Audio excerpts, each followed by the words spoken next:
সেক্টৰবিলাকৰ তিনিটা স্থল আছে। এটা ফাৰ্ষ্ট যিটো বেজ হয়, বেছিক যিটো ইউনিট হয়, সেইটো হ'ল আপোনালোক টেক্সবিলাক, GPSবিলাক, প্ৰাইমাৰী এগ্ৰিকালচাৰ ক্ৰেডিট ছ'চাইটি।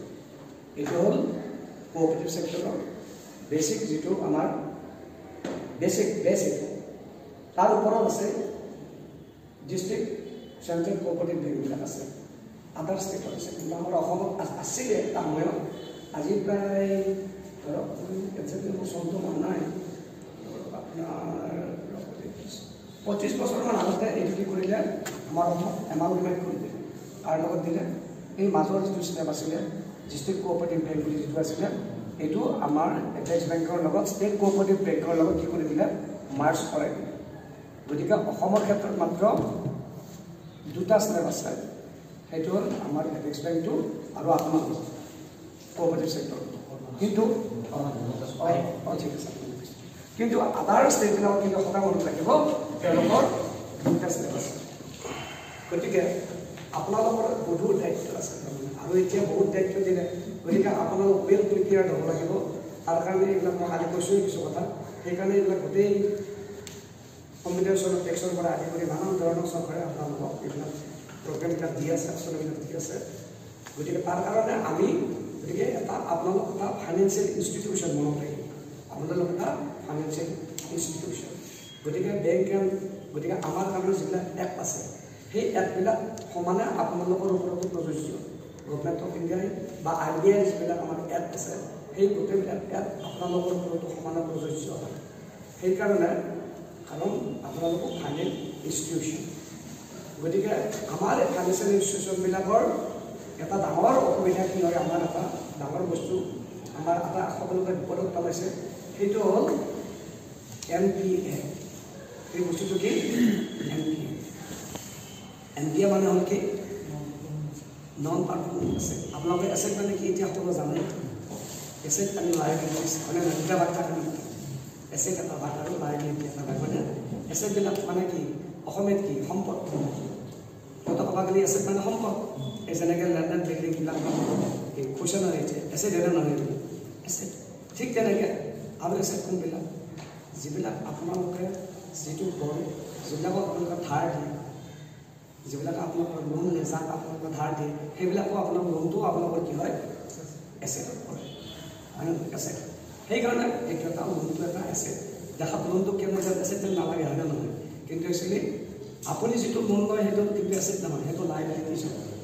আপোনালোকে যদি কাৰোবাৰ কৰে এতিয়া বৰং ফ্ৰম আদাৰ্ছ বুলি আপোনালোক ক'লে ইচ্ছে সেইটো যে চান্দি ক্ৰেডিটৰ কথা ক'লে, সেইটো হ'ল আপোনালোকৰ লাইবিলিটি, হয় নে নহয়। লাইবিলিটি মানে কি দিবলগীয়া দায়িত্ব আছে, আমাৰ দিব লাগিব লাইবিলিটি। কিন্তু এছেটটো হ'ল কি আপোনালোকৰ এটা সম্পদ, গাড়ী কিনিলে, ঘোঁৰা কিনিলে, যি কিনিলে এইবিলাক হ'ল সম্পদ। অৱশ্যে আদাৰ যিবিলাক এছেট আছে সেইবিলাকত সদায় কিন্তু আমি এটা কি কৰোঁ, বছৰৰ লগত আমি কি কৰোঁ ডেপ্ৰিচিয়েশ্যন, এটা ডেপ্ৰিচিয়েশ্যন আছে সকলো সদায় মনত ৰাখিব। এক্সেপ্ট তাৰ ওপৰত নাই লেণ্ডৰ, কাৰণ কিয় মাটিৰ ভেলু সদায় বাঢ়ি থাকে, মাটিৰ ভেলু কেতিয়াও নকমে, কোনোদিনে নকমে, মাটিৰ ডেপ্ৰিচিয়েশ্যন নহয়।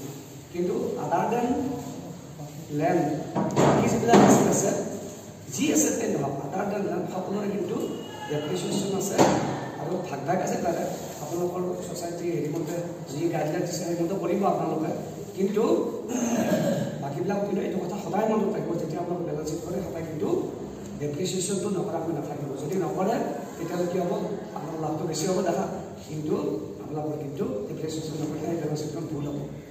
গতিকে ঘৰত কিমান ডেপ্ৰিচিয়েশ্যন যায়, যদি বিল্ডিং হয় কিমান ডেপ্ৰিচিয়েশ্যন যায়, গাড়ীত কিমানকৈ যায়, আপোনালোকৰ এতিয়া কম্পিউটাৰবিলাক আছে কম্পিউটাৰত কিমানকৈ যায় সেইটো সদায় মনত ৰাখিব। মই জানাত কম্পিউটাৰবিলাক আমাৰ বেংকৰ ক্ষেত্ৰত 33.33% কিন্তু আমি ডেপ্ৰিচিয়েশ্যন কাটি দিওঁ কম্পিউটাৰবিলাক। তাৰমানে অকল কম্পিউটাৰ বুলি নহয়, ইলেক্ট্ৰনিক্স যিবিলাক মেটেৰিয়েলছ আছে, ইলেক্ট্ৰনিক্স যিবিলাক মেটেৰিয়েল আছে এইবিলাক 33.33 অৰ্থাৎ 3 বছৰ মূৰত তাৰ ভেলু ফিনিছ। লেণ্ডেড বিল্ডিঙত মানে আমি মাটি যে কিনিলোঁ সেইটো তাত ভৰাই দিলোঁ, এতিয়া ডেপ্ৰিচিয়েশ্যন যদি আমি মাৰ্চত দিবলগীয়া হয় বিল্ডিংকে দি দিব বিল্ডিঙৰ ভেলু সেই ভেলুটো স্যাৰ এক্সট্ৰাকে যদি লিখা হয় তেতিয়া পৰা যাব কিন্তু এতিয়া হেৰি কৰিলোঁ টোটেল কৰিলোঁ টোটেল কৰিলে হয় কিন্তু হ'লেও এটা কথা নহয় আপোনালোকৰ ন বিল্ডিং যেতিয়া আমি কৰিছিলোঁ হয় বিল্ডিঙৰ খৰচ নিশ্চয় আপোনালোকৰ আছে সেই বস্তুটো আছে লগত এইবাৰহে প্লাছ হৈছে এইটো আগতে কি আছিলে লেণ্ড বিল্ডিং বুলিয়ে লিখা আছে বিল্ডিঙৰ কনষ্ট্ৰাকশ্যনৰ যিখিনি খৰচ সেইটোৰ লগত মানে এইবাৰ মাটি হেৰিটো মানে প্লাছ হৈ গ'ল আচ্ছা ঠিক আছে একো কথা নাই সেইটো কাৰণে কাৰণ কিয় জানে আপোনাৰ যিটো আপুনি হেৰি দেখিব আপোনাৰ এপ্ৰিচিয়েশ্যন দেখিব সেইটো চাবলাইন কৰি পেলাই আপুনি এটা চাব হেৰি কৰি পেলাই আপুনি বিল্ডিঙৰ ওপৰত দিব লেণ্ডৰ ওপৰত হ'বই নহয়